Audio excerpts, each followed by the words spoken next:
You start coaching very young. You learn, you look at videos, you talk to other coaches, and sometimes you have to make a decision that the next step, you're going to have to go to a new city or a new place. Ya, di Amerika, kadang-kadang kita harus mulai dari usia muda untuk menjadi seorang pelatih. Sampai akhirnya kita bisa berhasil untuk menghasilkan pemain-pemain yang berprestasi. Bahkan kita juga harus banyak pertanyaan terhadap sama pelatih-pelatih lain. Bahkan harus pindah kota untuk bisa mencari kesempatan yang lebih baik. It's very difficult to ask if you're married and have children. It's very difficult to ask your family to move, to make that sacrifice, to move. So, coaching is very hard on the family at first. Maybe once you get to a really good job that pays good money, then it becomes easier. But when you're young family, early married, very difficult. Ya, bahkan untuk teman-teman yang mungkin baru mulai berkeluarga, jika memang ada kesempatan untuk tidak keluar kota itu akan sangat berat. Apalagi kalau nanti baru mulai sekolah dan seterusnya, kecuali nanti along the way mungkin sudah mulai berhasil dan mulai sukses, itu mungkin akan lebih mudah teman-teman bisa mencari kesempatan di kota lain. In the United States, some of the lowest paying jobs, teachers, coaches, police, the people that are very important, and yet we pay them sometimes the lowest, which is, I don't know why that is like that. It shouldn't be like that. But for you to want to be a coach, you have to love to be with young people.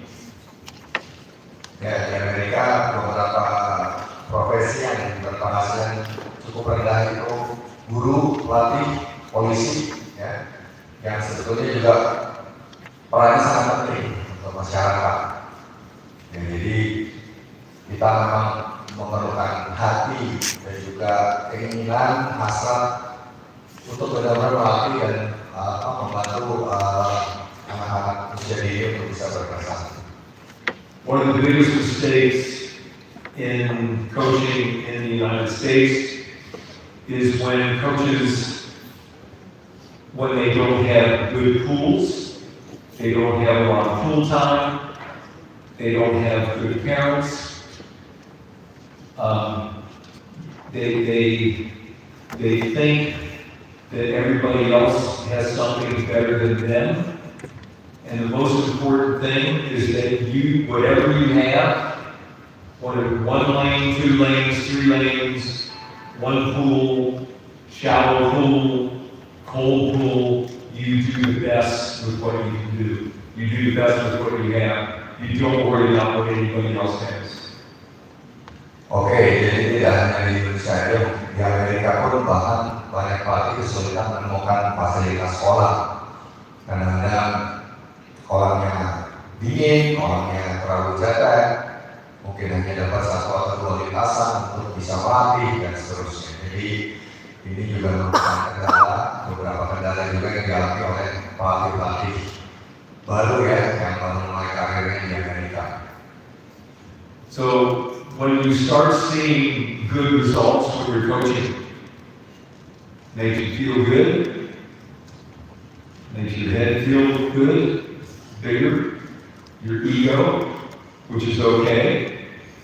We all have an ego. We want to be recognized for when we're doing something well, and that drives us to the next thing. We like that, so we want to go to the next level. And that's how that's usually how it works in the United States. Good, get better, better, and then you're at a very high level. Jadi jenjangnya juga ketika kita sudah memiliki hasil yang lebih baik, kita menjadi sedikit sukses, kemudian berusaha lagi menjadi yang terbaik. Jadi itu memang jenjang pelatihan di Amerika saat ini. Then you feel like you're a professional. Dan kami juga merasa sebagai profesional yang telah memiliki hasil berjenjang itu. But you can be a professional with younger people, and you can be a professional with older people too. Ya, teman-teman juga bisa menjadi profesional walaupun dengan atlet-atlet muda, kelompok umur, namun juga bisa menjadi profesional dengan atlet-atlet yang lebih senior. So, because we want to be better, because of our ego, because we love it, we love what we're doing, we're all of a sudden people see us as good, professional. Then it makes us want to learn more, and you begin to watch other coaches, other really good coaches. You begin to read, you watch films, you start wanting more and more knowledge so you can be better and better. Seiring dengan berjalan kesuksesan tersebut, kalian juga harus lebih banyak ingin tahu, lebih banyak ingin belajar, ya, video dan bertanya kepada sesama pelatih, dan itu akan meningkat seiring dengan menambahnya ilmu dan wawasan. So, in my career in coaching, I was never an assistant coach. I wish that I could have been an assistant coach. I wish I could have learned from another well-known coach. So I watched. My eyes became my coach. For you, the best thing for you to be a best coach are your eyes. The best coaches coach with their eyes. Selama karirnya, Coach Frank belum pernah menjadi asisten coach. Biasanya jadi berharap dia bisa juga belajar ketika menjadi asisten coach. Yang terpenting adalah visi kita, bagaimana kita melihat prosesnya itu berjalan, bagaimana kalian juga bisa melihat mengamalkan pola sendiri, dan itu menjadi pelajaran buat kita semua. So, if your swimmers come to practice and they're not smiling, there's something going on in their life. If they're racing and their hips are below the water, then you know they're tired. If you watch their technique, it's not right, your eyes tell you. So just know that your eyes tell you everything. If they're happy, if they're riding too low, too high, if whatever they're doing that you've been teaching them is not right, trust your eyes. Ya, jadi kita juga bisa melihat kalau mereka datang misalkan dengan muka yang dia cemberut, mungkin lagi ada sesuatu masalah, kemudian ketika kita lihat tekniknya juga mungkin kurang sempurna dan seterusnya, itu akan menjadi dari kita penglihatan kita harus bisa melihat situasi tersebut dan bisa memperbaiki. So I told you I started coaching when I was very young. I was 16. I didn't know anything about coaching. And the more I coached, the more I learned. And then I got better and I got better. And I started watching all the best swimmers, how they warmed up, how our young fitness would warm up. I would watch her in the pool during warm-up. I would watch her coach talk to her. I wanted to learn from the very I want your swimmers to look like that. So when you see that, that's what you want to teach. And we learn from the best. We learn in every sport. It doesn't matter. Messi in soccer, he knows how to dribble the ball. He's the best. We learn from the best tennis players, from Djokovic, and we want to watch the best coaches, watch the best athletes, and watch what they do. Ya, jadi dari karirnya dari muda sampai sekarang, Frank juga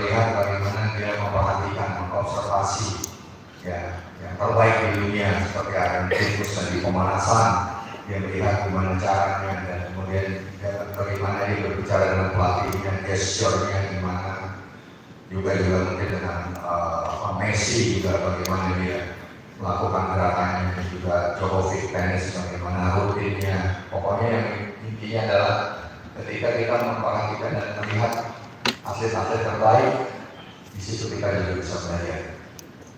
So when you get a chance to be around good coaches, stand close to them, listen to what they're saying to their athletes, listen to what they're saying to each other. Whatever, pay attention. The coaches that succeed are the coaches that learn. And in my case, the best coaches steal. They hear the ideas from someone else, they steal those ideas. The best coaches are the best thieves.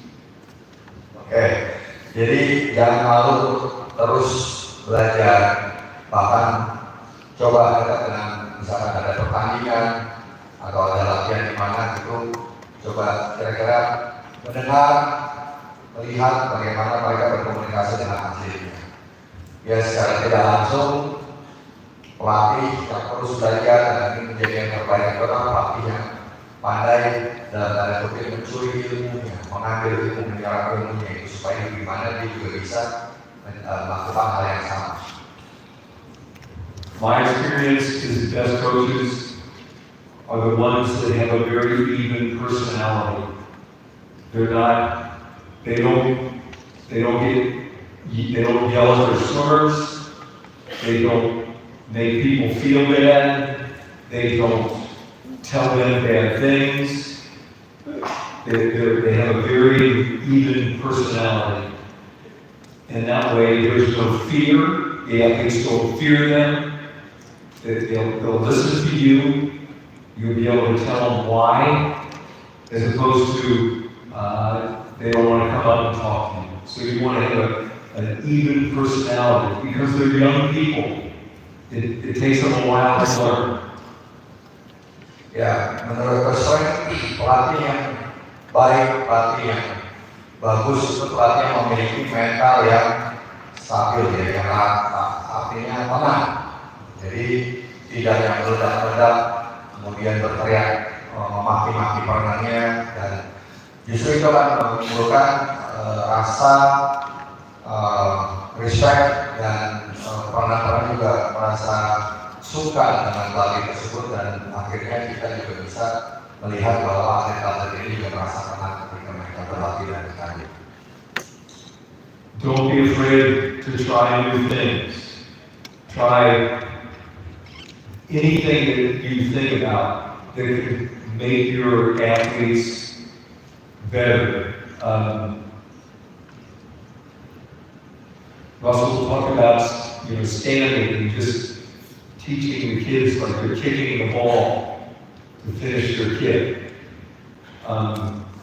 Ways that you can show them that doing things a certain way, because you never know. It's when you're talking to someone, when you're talking to any, a young person particularly, I might say to Winsoo,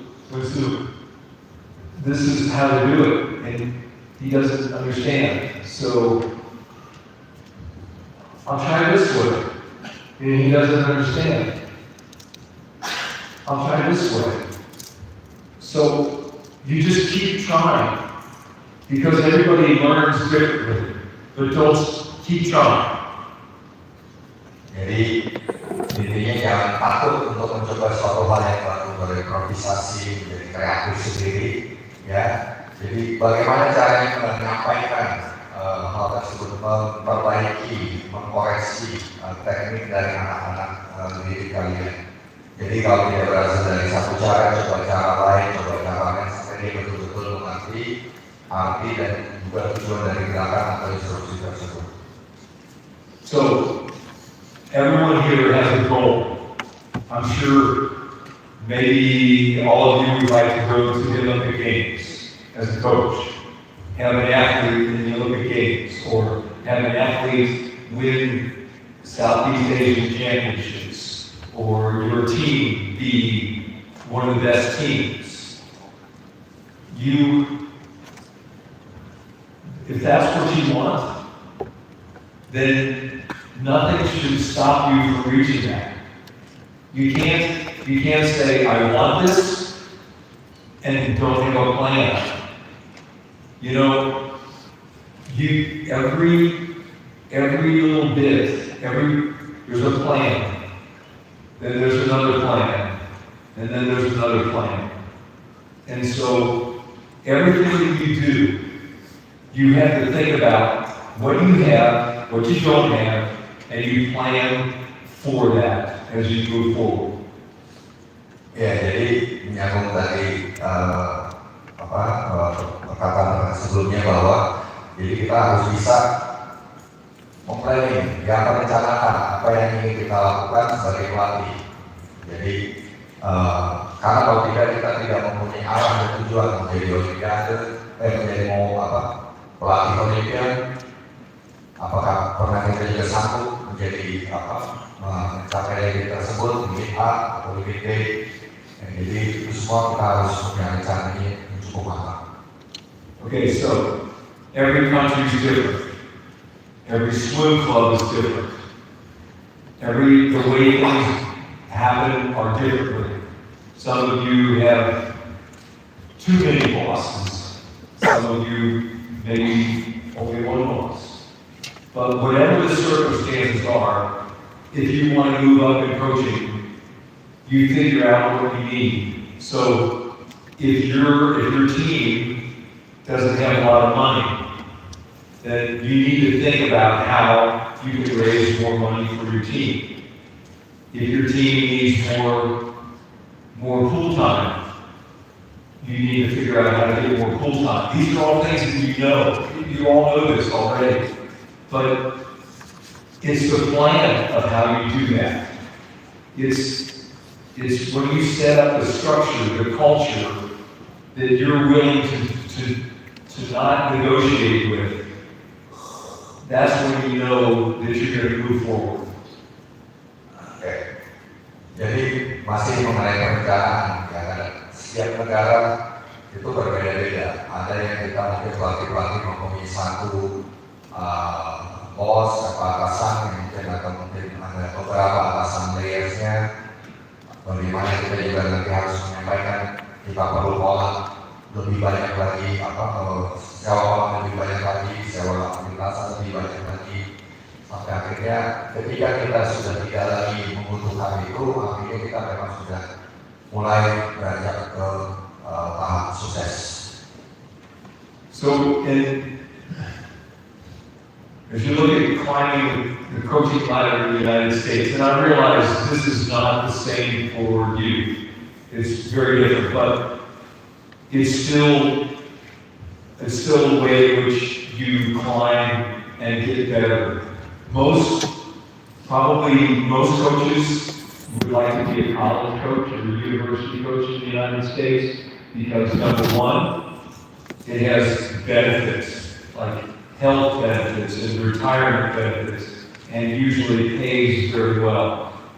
But there are coaches in the United States that like to be just club coaches, like you, and they become good enough club coaches that they can get benefits as well. So people ask, why is the United States successful in swimming? It's because they've worked their way toward this type of a system, and so no matter where you are, you can develop your own system. Don't let the community, don't let something stand in the way of you wanting to be the very best you can be. Don't let that happen.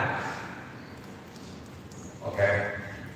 Jadi ini mungkin belum sama dengan situasi di Indonesia. Kalau di Amerika itu banyak pelatih ingin menjadi pelatih universitas atau community college di sana yang memang mempunyai fasilitas selain insentif atau gaji, mereka juga mempunyai fasilitas lain seperti uang pensiun, asuransi kesehatan dan seterusnya. Dan kompetisinya juga lebih ketat. Tapi ada juga yang memang sukses membangun sebuah klub di mana mereka juga bisa mendapatkan fasilitas yang sama dengan pelatih dari universitas tersebut. Jadi intinya kita harus mempunyai prinsip dan yakin, jangan sampai justru orang-orang di sekitar kita justru yang mengatur kita harus punya tujuan sendiri untuk bisa sukses. Okay, I'm going to tell you a story. There's a coach, he was a Hungarian coach, and he came to the United States, and he coached three breaststrokers. Mike Carolyn, Rock Santos, and Sergio Lopez. His name is Joseph Notch, very famous Hungarian coach. Mike Carolyn, 1992, won the gold medal in the 200 breaststroke. Rock Santos, I think, was second, and Sergio Lopez was third. He coached all three in a 25-yard pool. They never swam in a 50-meter pool. Jadi ada sedikit cerita, ada pelatih dari Hungaria, namanya Joseph Nagy, cukup terkenal, jagoan Gedada, pelatih Gedada. Dia melatih 3 atlet sekaligus, Mike Carolyn, Joseph Santos sama Sergio Lopez. Di mana tahun 1992 di Olimpik itu mendapatkan medali emas, perak dan perunggu sekaligus. Dan mereka ini berlatih di kolam 25 jam, bukan kolam 50 meter untuk sebelumnya untuk sebelum Olimpik ini. Jadi ini adalah suatu bisa sukses ya dari Joseph Nagy. So one of the things that he did in his training, when they were doing breaststroke swimming and training, they never touched the wall, they did flip turns. So instead of having a wall touch, they would have to do flip turns and then swim breaststroke without touching the wall. And that was his idea of, I have this small pool, we need to make it as long as we can. So instead of touching the wall and doing a pull-out, they would have to do a flip turn, and they would do a pull-out. They would do a flip, maybe they would do a pull-out, but they would never touch the wall. They would never be able to get a breath. They'd have to do a flip turn and then a pull-out. Jadi caranya cukup unik ya, karena kolamnya pendek, dia ingin supaya mereka para penari berenang sejauh mungkin. Jadi dia mengakalinya dengan tidak melakukan pembalikan, tapi melakukan flip turn, yang satu pembalikan satu, kemudian break up. Jadi menimbulkan sensasi bahwa mereka tetap berenang tidak terputus-putus. So, as you can see, in the way that it's designed in the United States, somehow in your country, you need to design something that has a way in which you can work your way up. And I know that one of the most difficult things is to keep swimmers after they finish high school, because they go off to study in university. And we're going to talk later about the opportunity of swimmers to come to the United States to train in college or to go to school, because there are levels from the very, very best to all the way down to not being the very best, but being good enough to continue your education and continue swimming. Oke, jadi Coach Frank menyampaikan bahwa di Indonesia kita juga tetap harus memotivasi atlet-atlet kita, bahkan untuk yang mau menjelang lulus SMA, karena banyak kesempatan di Amerika bisa melanjutkan karir renangnya sambil juga pendidikan atau meneruskan akademiknya.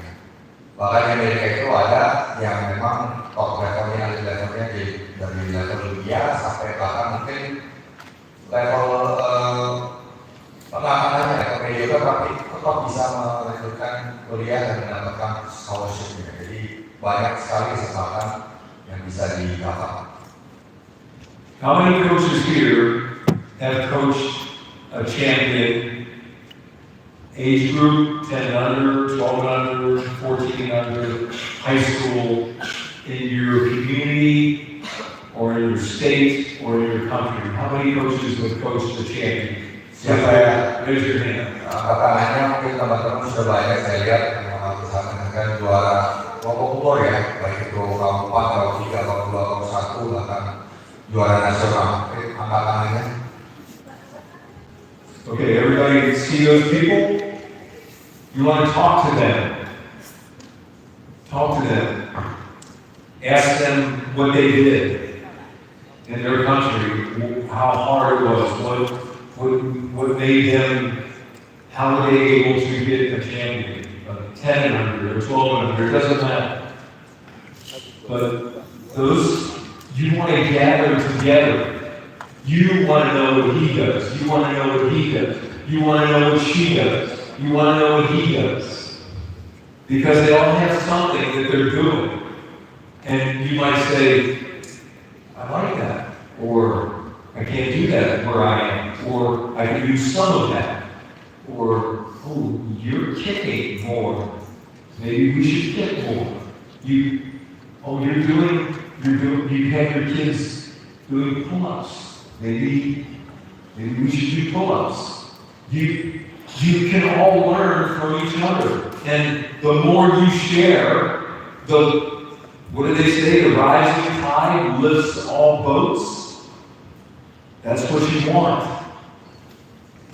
Ya, jadi tadi para pelatih yang memang sudah pernah pelatih para juara kelompok umur bahkan nasional mungkin juga bisa berbagi ya, dan juga mungkin bagi mereka yang belum bisa bertanya, jadi saling bertukar pikiran.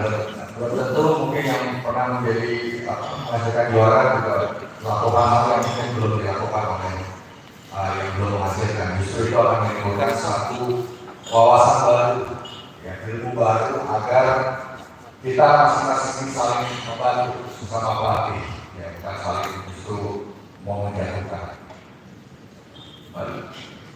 Somewhere, sometime, someone in this room, somebody, you, or you, or you, or you, or you, is going to have an Olympian. You're going to have an Olympian. Ya, jadi siapapun di sini mempunyai kesempatan untuk bisa melahirkan seorang Olimpian. Ya, jadi itu semuanya harus diyakini masing-masing. The smartest people, the smartest young people that you coach, maybe they already have intelligence, but they study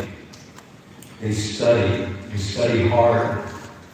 What Russell was talking about with Asca, study the videos, listen to what other coaches are doing, why they're doing it. Be a thief. Just study. The more you know, you'll be able to look at something and you'll be able to figure it out. And that's what's going to make you have an Olympian someday, if you study for it.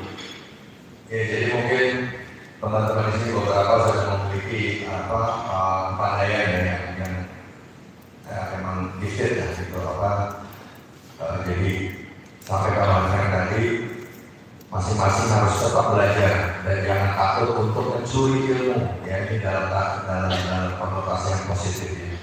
Jadi jangan takut meniru yang lebih baik, jangan takut meniru yang terbaik. Itu kelak akan menjadikan kalian semua beberapa data yang bisa menjadikan atlet-atlet kelas Olimpik. So I want you to invite your friends, your other coaches, invite them to lunch, invite them to dinner, invite them to spend hours talking about swimming. Share your ideas, Share your frustrations. Say why you're angry. Talk about the things that you think are keeping you from being good at what you're doing. Maybe between those conversations, you can solve some of these problems that you have. Because everybody here has a problem. Everyone here has something that doesn't work really well in their organization. Either bad parents, not enough kids, not enough pool time, no weight training, no time.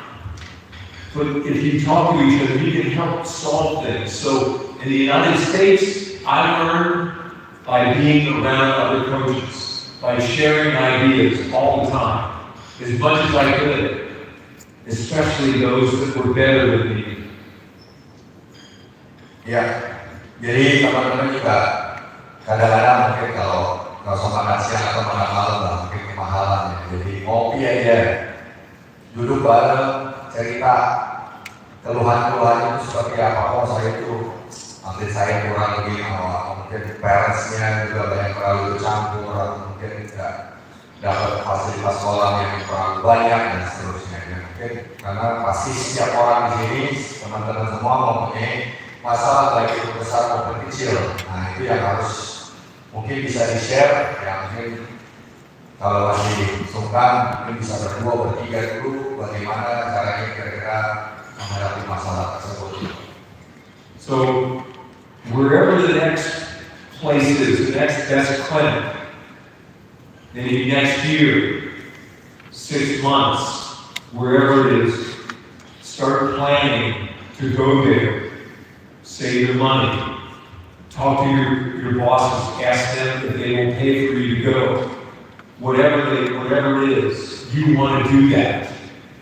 Just like an Asca has the different levels, level 1, level 2, level 3, level 4, level 5. And those are the things that you can take on your resume. You can show a club, I am a good coach. I have done these things. And you need to build up your resume so you become more professional. And if you become more professional, then you're going to be wanted. Oke, selain itu juga teman-teman juga mulai bisa merencanakan tahun depan 2024 tuh ada klinik apa aja yang bisa diikuti, sampaikan kepada manajemen tim atau klub. Di Asca sendiri juga ada tahapannya 1 sampai 5. Dan ini juga bisa menjadi nilai tambahan teman-teman juga bahwa sudah pernah mengambil ini dan juga mengaplikasikannya ya, agar ini juga bisa menjadi nilai tambah di resume. Selain itu juga ada hasilnya, atlet ini juga bisa berhasil. When I worked at United States Swimming, we had the national junior team and we had the national team. The coaches of the national junior team, if you had an athlete on the national junior team, I would pay for you to go and visit a national team coach. I would pay for your flight, I would pay for your hotel, and I would pay for your food. You could pick whatever coach, whatever national coach you wanted to visit. But I would pay for that because I wanted you to learn from that person. I wanted you to watch 5 practices, 5 water practices. I wanted you to watch what they did dry land. I wanted you to see what they did in the weight room. And that's the kind of, I want you to think about that, how your federation can do something where they will send you. You get a request to be sent someplace. I don't know what it's like to go from here to Australia, but there are very good coaches in Australia. There are world record holders there. And the Australian coaches would probably welcome you to come and watch for a few days their practices. I would hope. But go where you can learn something. Figure out how to get there. And that's what you want to convince your country, your city, your club to send you someplace so you can watch.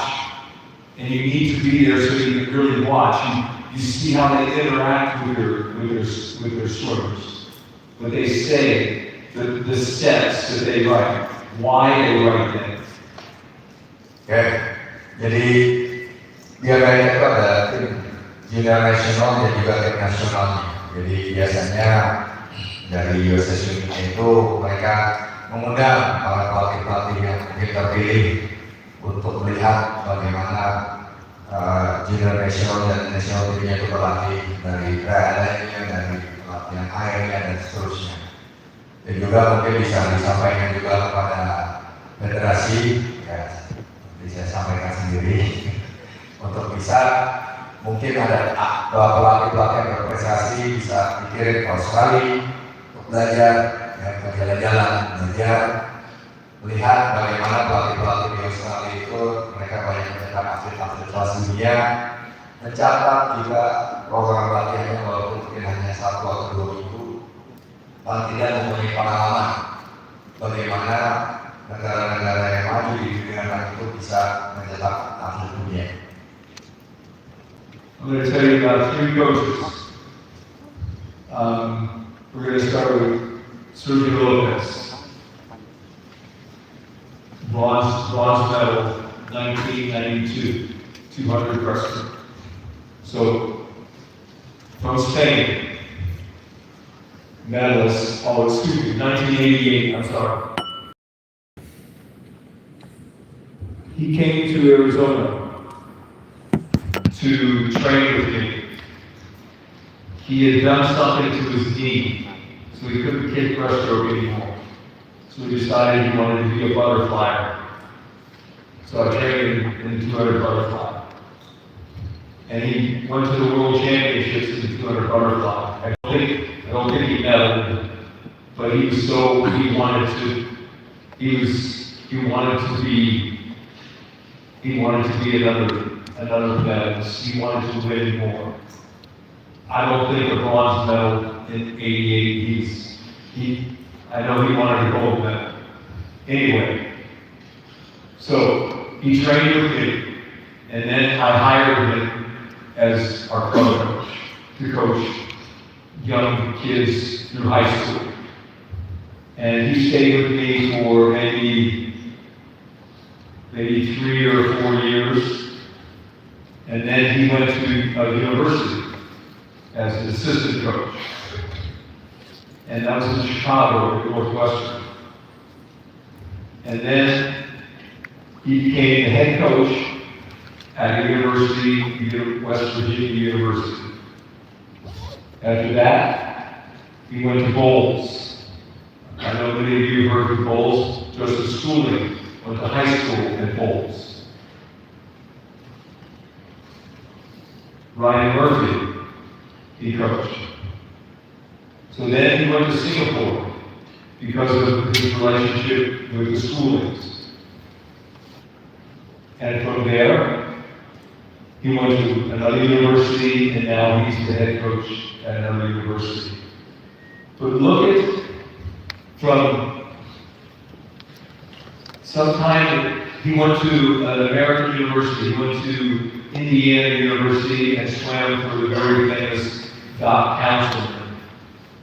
And then he left there to train with Joseph Naj at the American University in Washington, D.C. So he's been to two schools, 2 United States universities. Then he comes to me. I don't know him. I know how good he is. I know he did. I don't know him. But I like him right away. He called me up and asked me to become a trainer. So he came to train, and I liked him so much that when he stopped swimming, I hired him as a coach. Then obviously he went to Northwestern, and then West Virginia, and then Bowles, and had these great swimmers, and then Singapore, and then Auburn, and then Virginia Tech. Now, this is he's been at Virginia Tech now, I think, 3 years, maybe, 2020. So, from 1988, that's 32 years. 32 years, what do you get? So it didn't happen overnight. He learned something every step of the way. But he was determined. And he didn't have any money. Certainly didn't have money. But he was determined that he was going to make it. And that was his path. And he's one of the best coaches in the world. An amazing coach. Okay, the next coach. Anybody know who that is? Let me tell you about Bob Bowman. Bob Bowman has been fired. He's been fired from coaching. He started off as an age group coach, coaching little kids. And that's the first time I met him. And that was in the early 90s. At the Cincinnati Marlins. And he was fired. So he bounced around to different jobs. Berkeley, Alabama for a while, California, and then he wound up 2 or 3 jobs later. He winds up at North Baltimore, coaching age group. Who does he start to coach? Who's in his age group program? Michael Phelps, 13 years old, 12, 13 years old. Bob Bowman starts to coach Michael Phelps. So, I'm watching Michael Phelps. I'm a college coach. I go as one of the coaches to 2000 in Sydney. I'm a coach for South Africa. I have South African swimmers at the Sydney Olympics. Michael is 15. He's 15 years old. He doesn't know, this is unbelievable to him. He's in the Olympics. He's in the 200 butterfly. He makes it through the semifinals. He gets 5th place as a 15-year-old. 5th place. So, Bob, after the 2000 Olympics, Bob goes back to North Baltimore, coaching Michael. Very next year, Michael breaks his first world record, Fukuoka World Championships, 16 years old. Then he goes to the University of Michigan, Bob does. And he coaches there for 4 years. Michael comes with him to Michigan, but Michael doesn't go to college. He's a pro. He's so good that he's already signed his first pro contract. So, Bob then goes back to North Baltimore, and Michael follows him back. And he's there until 2015, and he goes to Arizona State University, which is outside. They swim outside. I coached at Arizona. We swam outside. And I knew that when he was going to go to Arizona State, I knew it was going to make a big difference in Michael's swimming because he was going to be outside, beautiful sunny weather in Phoenix, Arizona, and it was just going to be good for all the swimmers that were going to come from North Baltimore, Allison Smith, obviously Michael, and there were 3 or 4 more that made the Olympic team. So, Bob graduated from Florida State in probably 1986, 88, something like that.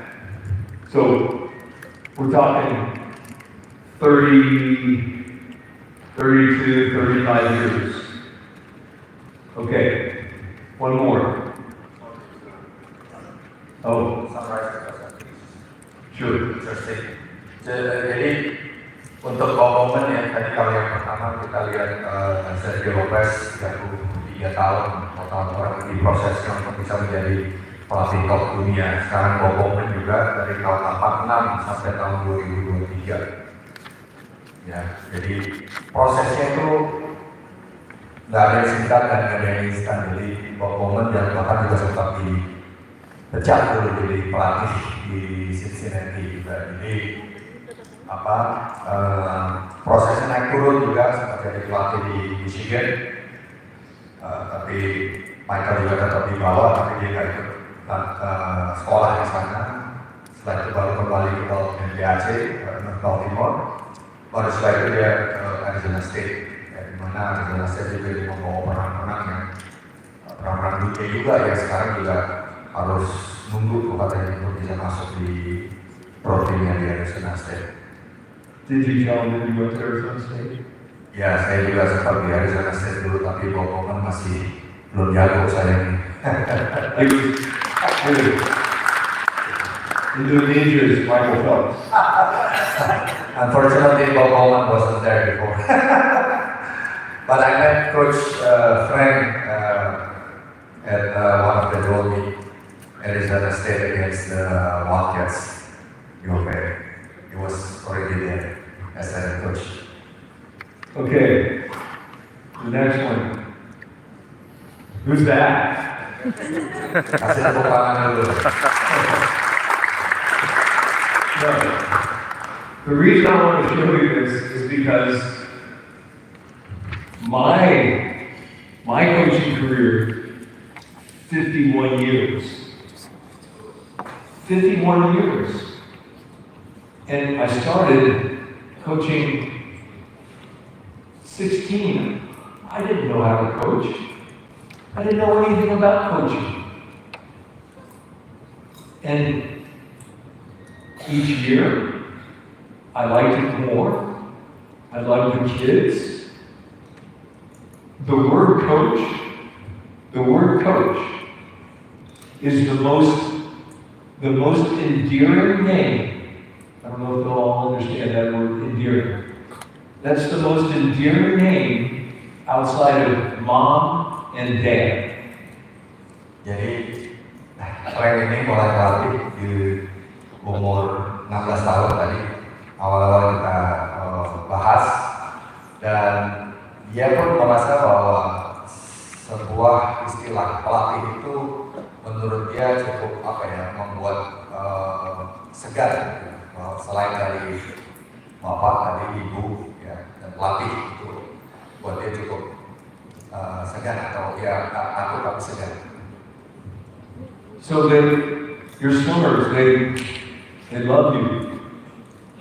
Swimmers, they love you. You're their coach. They'll do anything you tell them. So here I am, 16, coaching these little kids, and they started calling me coach. 16, coach, what? Anyway, so I coached. And then I went to my first year-round program where I coached year-round, but I told you that I didn't make enough money, so I had to work in construction. And I used to try to bulldoze. And then in 1980, the United States, we boycott the Olympics. We don't go to the Moscow Olympics. My team, we had 6 swimmers making the team. 6.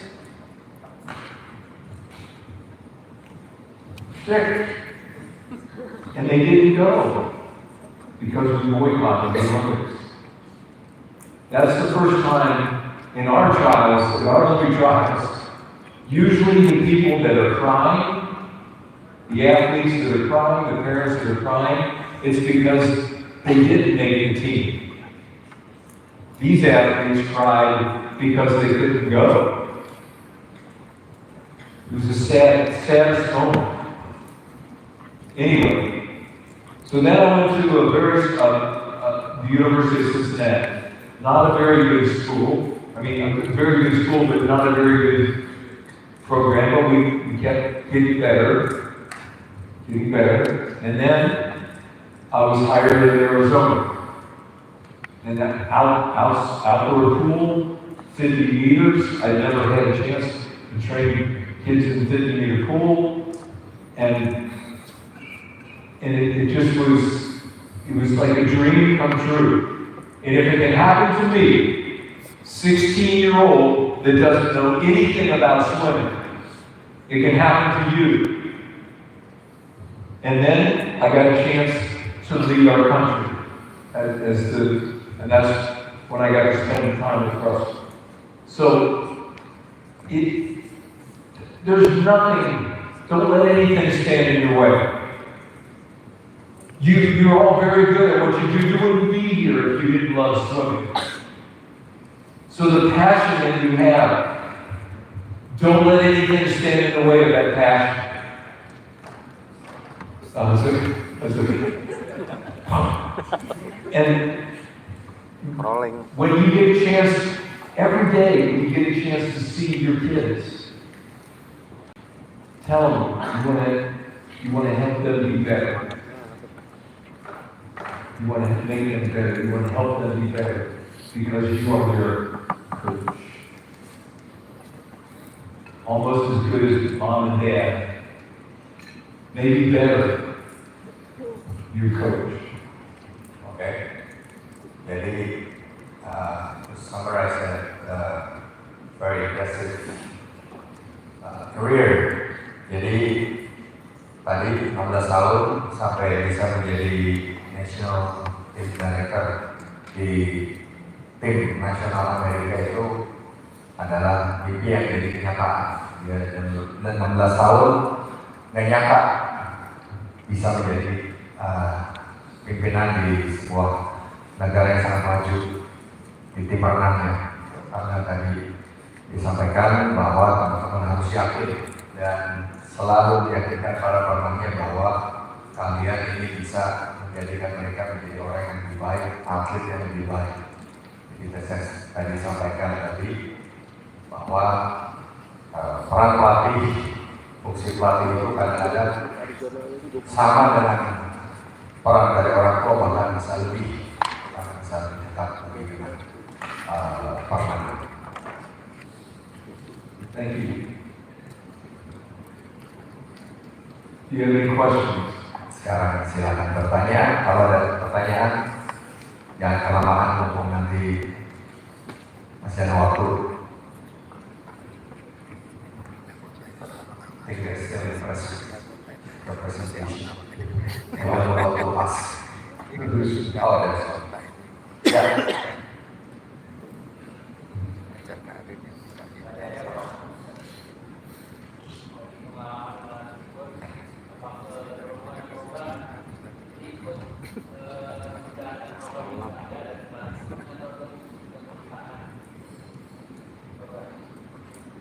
During your career path, when you run the program or writing the program, do you usually run the program by yourself, or you create the program and research and everything, or you somehow just following the previous program that has been done before?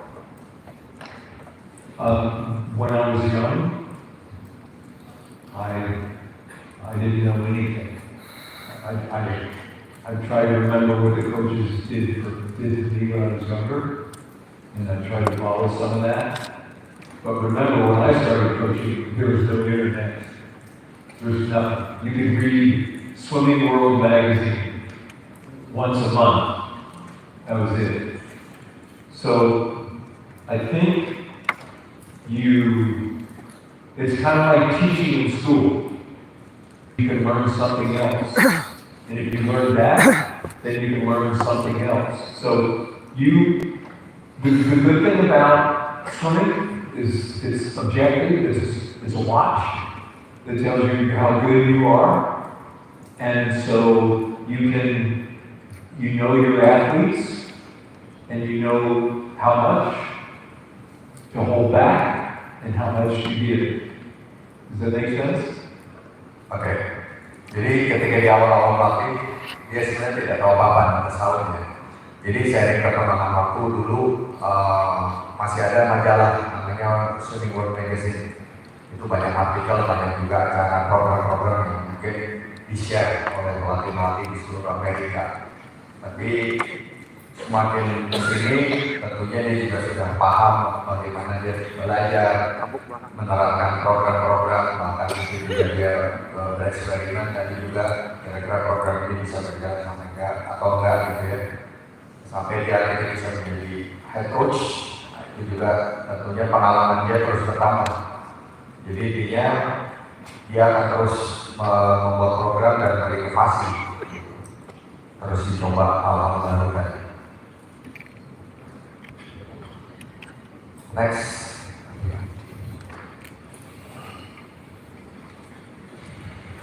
Excuse me, Coach Frank. I am interested in the first session of fund government. When the first I joined with the licensed coaches at sea level, the coach said there's three stakeholders, only three stakeholders, coaches, parents, athletes. But you said you have four, the owner. But I think in our country, Indonesia, we still need to fund government. You still, Fund government funding for helping us. Because in Indonesia, swimming is not a popular sports in all of Indonesia province. Maybe in the United States, in all of states, in all of city or town, swimming is very, very popular sport. But in our country, maybe in Jakarta, in West Java, East Java, Bali, Central Java, there's a lot of swimmers. It's a popular sport, but in where I came from, it's not a popular. So we don't have much pool, we don't have competition, we don't have coaches very much. That means if we want to join a race competition, you have to go to Jakarta or East Java, and that costs a lot of money to take a plane in here. So maybe, for me, we still need government money about that. So, what do you think about this thing? Maybe you can ask Coach Vishnu about this thing. When swimming is, we cannot stand by ourselves, by funding, only company, it's not enough. We still need the government to help us to still teaching, our athlete can keep practice like that. how many swimmers, how many clubs, how many swimmers in your area? In my city, there is 6 clubs. In a club, maybe only have 4 or 5. In my club, about 20 until 30 swimmer from each group. We don't have senior because we don't have much competition. So when the swimmer about age 15 or 16 in senior high school, they stop practice because they don't know what is for. Yeah. It's like that. So, What do you think? what do you think about getting your 6 teams together for one practice? Or getting 2 or 3 teams together to practice together? Beginning to have a little competition so your best 10-year-old boy can see how good his 10-year-old boy is.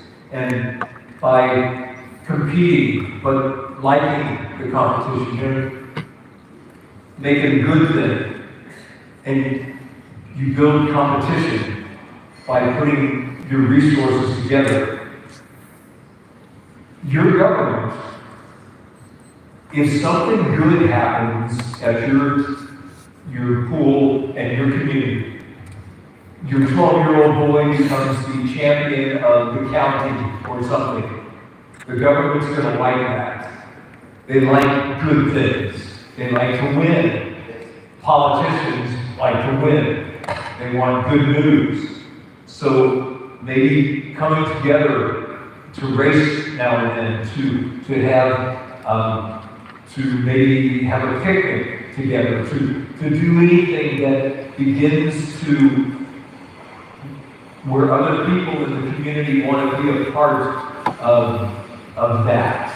Like small competition like that. Yes. State, not national competition, but only Yes. state competition, Yes. competition like that. Yes. And have some sort of something special. The meet maybe have every 2 months, every 3 months, and it can be, and your team, they can be excited about swimming his team or my team. Just begin to do something that will make a positive impression on more people. So maybe that more kids want to come and swim instead of playing soccer. They like what you're doing. And you could even do a triathlon for 10-year-old boys. You run 2 kilometers. You swim, you run 2 kilometers, and then you have to jump rope 100 times, and you do something else, and you're the best athlete in your community, and you're 10 years old. You can do, you just be creative, and all of a sudden, people like, wow, that's awesome. You make it something even bigger. The next thing you know, I want to be on your team. I want to swim for you. I think it's a great idea from you. Thank you very much. I'm very good about this. You work for friends. But the other thing that's more important, the competition needs money. Very much. Does it cost you to have a competition at your pool? Yes. Oh, it does? In my town, in my city, 50 meters pools a day cost 10 million, about $600 $600 per day for one. per day. Okay, well, one day, no practice, just competition. So you take whatever you're going to pay for that day of training, that day is your competition. But we still need sponsorship. Nanti dicarikan sponsornya lah. Maybe Asca will sponsor the Sponsor. I think that's a good idea from Mr. Frank. Thank you very much.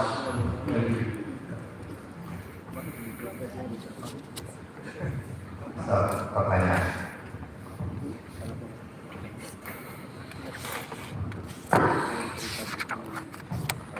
Hello, Coach. My name is Vicky. I'm from Togo. I just want to ask about the boycott movement. Okay. I think that's a very sad for athlete and also for parent. So, when that situation, how do you trust and raise the education of athlete better? And it's like makes all the coaches together to make more better in the future. How do you guys and give trust and for everything for your environment on that? Can you tell me? Because the physical is, Yeah.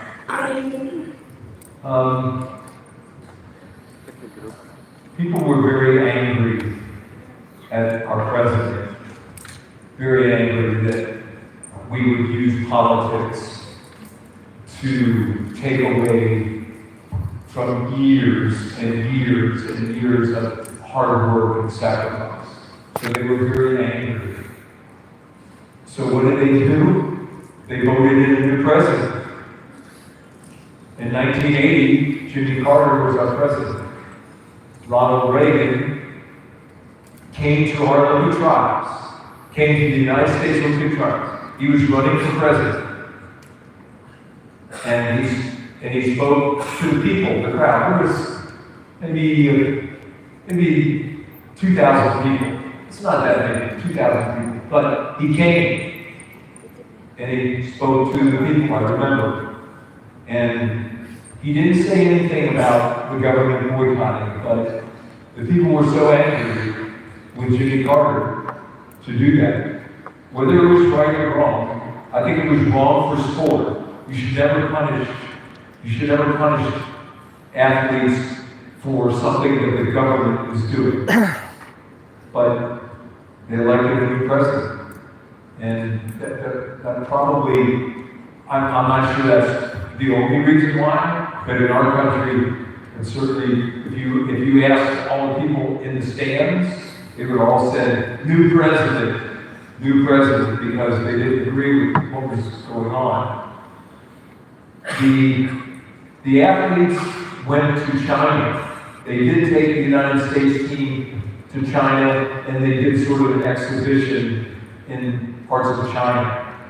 But it was obviously, and they did receive a medal, but it was not a competition medal. It was very, very difficult. And, you know, some people, that was the only Olympics that they tried. They weren't good enough for the next Olympics, or they were too young for the one before. It was a very, very difficult time. But adversity is the greatest teacher in life. The adversity that you face teaches you something, makes you want it more. And so you do a triathlon. If they won't give you the pool, then you do a triathlon. You do something different. You let them swim in the ocean and then run on the beach, or do something that promotes what you do, what your club is doing. Don't let anyone limit you. Think of something else you can do that is going to make a good name for your club. Don't let the government and don't let anybody stand in your way when you want to accomplish something. Oke, saya simpulkan tadi yang pertanyaan terakhir mengenai yang boykot. Jadi pada tahun 80 itu memang ada presiden dan kampanye, dan akhirnya mereka membawa olahraga ke dunia politik. Akhirnya Amerika memboykot Olimpik Rusia. Nah, artinya memang banyak tantangan, nanti seperti tidak ada orang, tidak ada dana, dan seterusnya, dan juga mungkin tantangan-tantangan yang lain. Memang kita harus pandai-pandai mencari solusi, mencari kreativitas, dan selalu jangan kalah sama situasi dan keadaan. Jadi intinya tetap terus bersemangat dan pantang-pantangnya. Let me know if you need me to drive your bulldozer. Yeah. Thank you. Okay, thank you. Coach Frank, Yeah. don't mind, I have a question. Oh. You know, USA swimming, every time during Olympic games, the swimmers come from all over the states, and the coaches do come from different teams and all that. How does USA swimming choose the coaches? Number one. How do you get these different coaches to work together to bring about a success in the swimming? That's part of my next couple talks. But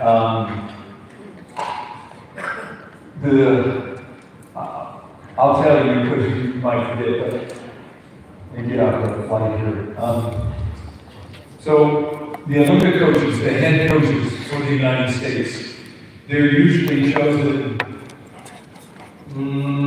16 to 24 months before. So sometimes as much as 2 years before. And so my job was to, one of my jobs was to choose the coaches, the head coaches.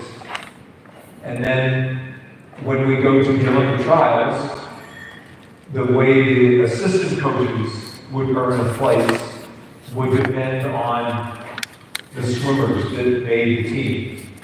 So if Russell was a coach and he was coaching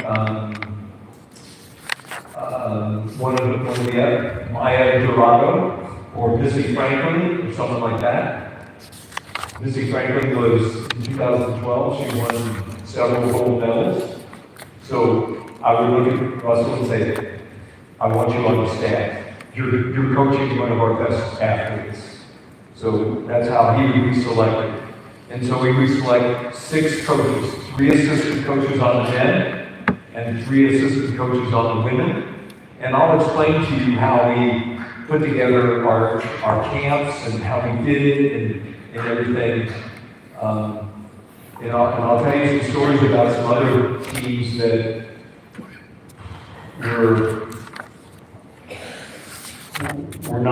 they did not plan very well, and their athletes suffered because of it. So planning is so important, and we'll talk more about that.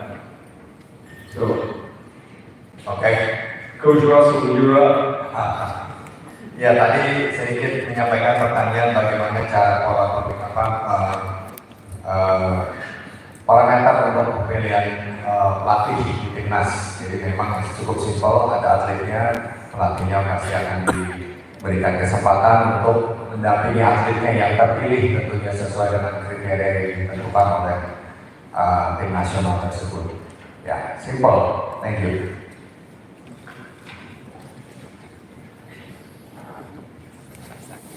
We have a break or So we have a break. Is the team ready?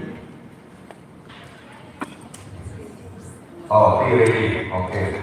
Okay, it's now 3:15. Okay, boss.